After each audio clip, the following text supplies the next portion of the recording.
গাছ কিন্তু করতে হবে। আমাদের পরিবেশের অবস্থাটা দেখছেন তো আস্তে আস্তে কী অবস্থা হয়ে যাচ্ছে। আমরা যদি কিছু মানুষ যদি আমরা এই ছাদ বাগান করতে পারি তাহলে আমাদের গাছের সংখ্যাও বাড়বে, পরিবেশের জন্যও ভালো। আমরা কিন্তু করোনার সময়তে দেখেছি কিভাবে আমাদের কিন্তু অক্সিজেনের ঘাটতি হয়েছে। সেই জায়গা থেকে কিন্তু যে না আমরা কেন এটা দায় নেব, এটা তো অন্যরাও বসাতে পারে, সেটা আমরা দেখব না। আমরা নিজেদেরটুকু আমরা নিজেরা বন্ধুরা করব, সেইটুকু করে আমরা যতটা পারবো পরিবেশের জন্য আমরা উপকারটা করে যাব। নমস্কার বন্ধুরা, আমি সুজাতা চ্যাটার্জির লাইফে ছাদ বাগানে চলে এসেছি। আপনারা কেমন আছেন সবাই বলুন। এখন খুব সকাল, চারিদিকে দেখুন পাখির আওয়াজ আসছে, ভীষণ ভালো লাগছে, হালকা হাওয়া দিচ্ছে। আপনাদেরকে একবার চারিদিকের পরিবেশটা দেখিয়ে তারপরে আমি আজকে কি নিয়ে ভিডিও করব সেটা নিয়ে বলবো। চলুন আজকে সকালবেলায় আগে আমাদের চারিদিকের পরিবেশটা একবার আপনাদেরকে দেখাতে বন্ধুরা কথা হবে। চলুন দেখাই। বন্ধুরা হাওয়া দিচ্ছে হালকা হালকা করে, দেখুন কত সুন্দর হাওয়া দিচ্ছে। সকালবেলায় কিন্তু ভীষণ ভালো লাগে। আমি খুব সকালেই আসি ছাদ বাগানেতে। দেখুন এই যে ঢ্যাঁড়স গাছগুলো রয়েছে, এই তো এটা জামরুল গাছ, আগেই আপনাদেরকে দেখিয়েছি, সবুজ সতেজ হয়ে আছে, কি দারুণ না, খুব সুন্দর। এরকম প্রত্যেকে একবার লাগালে কিন্তু এটা আমরা বহুত দিন কিন্তু ব্যবহার করতে পারবো। দেখুন সকালবেলার আকাশ একদম পুরো কি সুন্দর লাল হয়ে আছে। দেখুন সকালবেলাতে ছাদে আসতে ভালোও লাগে, চারিদিকটা সবুজ হয়ে থাকে, ভীষণ ভালো লাগে। দেখুন কত সুন্দর লাগছে।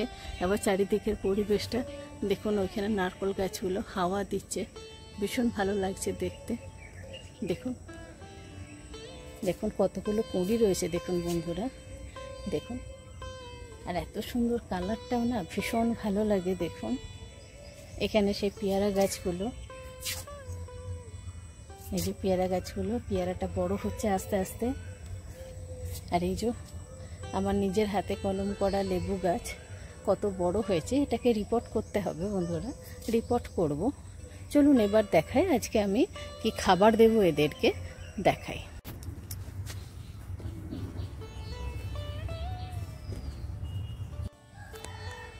বন্ধুরা দেখুন এটা হচ্ছে সবজি পচা জলটা। আমরা সাধারণত কি দেখি, সবজি পচা জল হচ্ছে আমাদের কালো রঙের হয়। এটা কিন্তু আমি যে পদ্ধতিটা করেছি সেটা কালো হবে না এবং পোকাও হবে না, যার জন্য আপনাদের কাছে তুলে ধরা। দেখুন এটা দেখুন কত সুন্দর হচ্ছে, কালারটা দেখুন, এতে কিন্তু কোনো রকম পোকা নেই। আর এই দেখুন এখানে আমি 10 লিটার মতো জল নিয়ে নিয়েছি। এই 10 লিটার জলের মধ্যে বন্ধুরা আমি কিন্তু এখানে এরকম 1 মগ আমি দিয়ে দেব। এই দেখুন এই 1 মগ এর সঙ্গে মিশিয়ে দেব। এটা কিভাবে করেছি সেটাও আমি আপনাদেরকে বলবো। আর দেখুন এবার আমি কিন্তু এগুলো সমস্ত ধরনের গাছেতে এটা আমি দিয়ে দেব। আপনাদেরকে দেখাচ্ছি আমি কী গাছের মধ্যে দিচ্ছি। এই দেখুন এটা নীল অপরাজিতার গাছ, নতুন বসিয়েছি, এর মধ্যেও দিয়ে দিলাম।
দেখুন বন্ধুরা ছাদ বাগানে যত রকম গাছ আছে, এখানে কুল গাছ আছে, লেবু গাছ আছে, সমস্ত রকম গাছের মধ্যে কিন্তু আমি এটা দিয়ে দেব।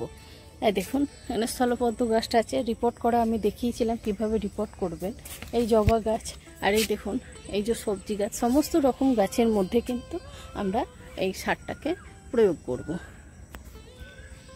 এ সপ্তাহে এই সারটা দিলাম, এর পরের সপ্তাহে পাতলা করে খোল ভিজিয়ে দেব, তাহলেই কিন্তু সব রকম আমাদের মাইক্রোনিউট্রিয়েন্ট গাছের মধ্যে পেয়ে যাবে। আর আমি দেখুন যেগুলো ইউজ করি গাছের, দেখুন গাছের চেহারা কিন্তু কেউ খারাপ নেই, খুব সুন্দর রয়েছে দেখুন। আর আমরা এই অর্গানিক সারগুলো এবং আমাদের যেটা কম খরচে বাড়ির মধ্যে যে জিনিসটা আমরা পেয়ে যাচ্ছি, ওয়েস্টেজ জিনিসগুলো দিয়ে আমাদের যদি গাছ যদি এত ভালো থাকে, সেখানে কিন্তু আমরা অবশ্যই বন্ধুরা এই আমরা তরল সারটা অবশ্যই ব্যবহার করব। দেখুন বন্ধুরা, ওটা আমি যেভাবে সবজি পচার জলটা করেছি সেটা হচ্ছে, দেখুন এই সবজির খোলা নিয়ে নিয়েছি। এখানে কিন্তু কোনো রকম আমরা পাকা সবজির খোলা কিন্তু এখানে দেব না, বা পাকা ফল কিছু দেব না। আমরা যেটা নেব একদম সবুজটা নেব।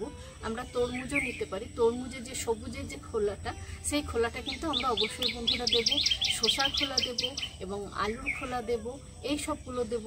কুমড়োর খোলা, যত রকম গ্রিন সবজি আছে সেই সবজির খোলাগুলো কিন্তু আমরা এখানেতে ইউজ করব। আমরা পাকা কোনো সবজি খোলা এখানে ইউজ করব না।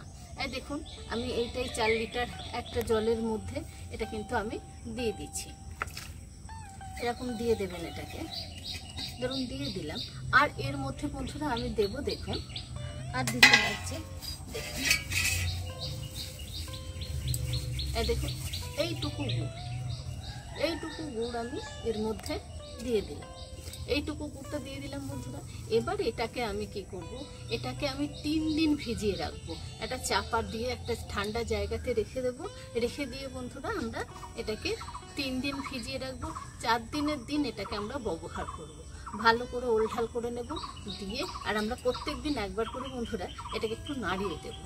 দিয়ে 4 দিনের দিন আমরা কিন্তু এটাকে ছেঁকে আমরা প্রত্যেকটা গাছেতে ব্যবহার করব। আমি দেখিয়ে দিলাম 10 লিটার জলের মধ্যে 1 মগ দেব, দিয়ে আমরা ব্যবহার করব। দেখুন এই সপ্তাহে আমরা এই জিনিসটা ব্যবহার করলাম, পরের সপ্তাহে আমরা পাতলা করে খোল ভিজিয়ে দিয়ে দিলাম। তারপরের সপ্তাহে আমি অনেকগুলো তরল সারের ভিডিও বন্ধুরা আমি দিয়েছি, আপনারা এইভাবে ইউজ করুন। দেখুন দেখবেন যে আমাদের যে এই যে পার্মানেন্ট যে গাছগুলো, লেবু গাছগুলো, এইগুলোকে বর্ষার আগে এই সময়তে আমাদের কিন্তু এখন মিশ্র সার আমাদেরকে দিতে হবে। সেটা আমি দেখাবো, আমি খুব শিগগিরই ভিডিও নিয়ে আসছি। আর এখন এই সবজি বলুন আর এই ফল গাছে বলুন, এই পাতলা সারগুলো কিন্তু আমরা দিয়ে যাব। এটা ভীষণ ভালো কাজ দিয়েছে, তাই আপনাদের সামনে বন্ধুরা নিয়ে এলাম। আপনারাও একবার ব্যবহার করে দেখুন, খুব সহজ, খুব ইজি, এর মধ্যে কোনো জটিলতা নেই। তাই আমরা এটা কিন্তু খুব সহজেই ব্যবহার করতে এটা পারি, তাই এটা আমরা ব্যবহার করব। আপনারা ধরুন এই যে 4 লিটারের যেটা রয়েছে, এটাতে আপনারা 700 মতো নিন, 700 মতো সবজির খোলা নিয়ে ভিজিয়ে দিন। 4 দিনের দিনকে আপনারা ছেঁকে গাছে দিন। বিকালের দিকে দিতে পারেন, আর না হলে খুব এই সকালে ভোরবেলা এসে আপনারা কিন্তু দিতে পারেন, এতে কিন্তু কোনো অসুবিধা নেই। আর একটু পাতলা করে দেবেন। যে কোনো খাবারকে আমরা বন্ধুরা যদি পাতলা করে দিই, যে মোটা করে দিলেই যে গাছটা খুব ভালো হবে সেটা না। আর যেটা ধরুন আমাদের এই যে বাকি যেটা ছাঁকার পর যেটা থাকবে, আমরা যে কিচেন কম্পোস্ট করি, সেই কিচেন কম্পোস্টের মধ্যে বন্ধুরা সেটা আমি কিন্তু আবার দিয়ে গাছের মাটি তৈরি করতে পারি, বা আবার সারও তৈরি করতে পারি। এইভাবে করতে পারি, তাহলে আমার এখানে তরল সারেরও কাজ হলো, আবার কিন্তু কিচেন কম্পোস্টেরও কাজ হলো। আর এখানে কিন্তু কোনো রকম পোকা হবে না। আপনি যদি বেশি দিন রেখে দেন, এটাকে ভুলে গেছেন, তাতেও কিন্তু বন্ধুরা কোনো অসুবিধা নেই, সেটাও কিন্তু আমরা ইউজ করতে পারি। কিন্তু পোকাটা হয়ে যাবে, আমি বলবো যে 3 দিন পরেতে ছেঁকে নিয়ে, এই 3 দিন ভিজিয়ে 4 দিনের দিন ছেঁকে নিয়ে আপনারা প্রত্যেকটা গাছে, সব ধরনের গাছে ব্যবহার করুন। আমি যতটা পারলাম আপনাদেরকে দেখালাম, কারণ অনেক গাছ আমি যদি প্রত্যেকটা গাছকে আপনাদের দিয়ে দেখাতে যাই অনেকটা সময় লেগে যাবে, অনেকটা ভিডিওটা বড় হয়ে যাবে বন্ধুরা। আমার নিচেতেও অনেক গাছ আছে, আর ছাদেতেও অনেক গাছ আছে। আমি শুধু এইটুকু আপনাদেরকে দেখালাম, বাকিটা আপনাদের গাছগুলোকে আমি এক ঝলক দেখিয়ে দিলাম। প্রত্যেকটা গাছের মধ্যে আমি কিন্তু এটা ব্যবহার করব, যাতে আমরা সহজে বন্ধুরা গাছগুলো করতে পারি। সেই জন্য আমার ভিডিওগুলো তুলে ধরা।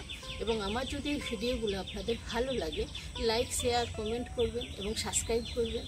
সাবস্ক্রাইব করে বেল আইকনটা অবশ্যই অবশ্যই টিপে দেবেন এবং আপনারাও খুব ভালো থাকবেন, সুস্থ থাকবেন এবং এই সবুজের সঙ্গে থাকবেন। আর সবাইকে কিন্তু আমাদেরকে গাছ কিন্তু করতে হবে। আমাদের পরিবেশের অবস্থাটা দেখছেন তো আস্তে আস্তে কী অবস্থা হয়ে যাচ্ছে। আমরা যদি কিছু মানুষ যদি আমরা এই ছাদ বাগান করতে পারি তাহলে আমাদের গাছের সংখ্যাও বাড়বে, পরিবেশের জন্যও ভালো। আমরা কিন্তু করোনার সময়তে দেখেছি কিভাবে আমাদের কিন্তু অক্সিজেনের ঘাটতি হয়েছে। সেই জায়গা থেকে কিন্তু যে না আমরা কেন এটা দায় নেব, এটা তো অন্যরাও বসাতে পারে, সেটা আমরা দেখব না।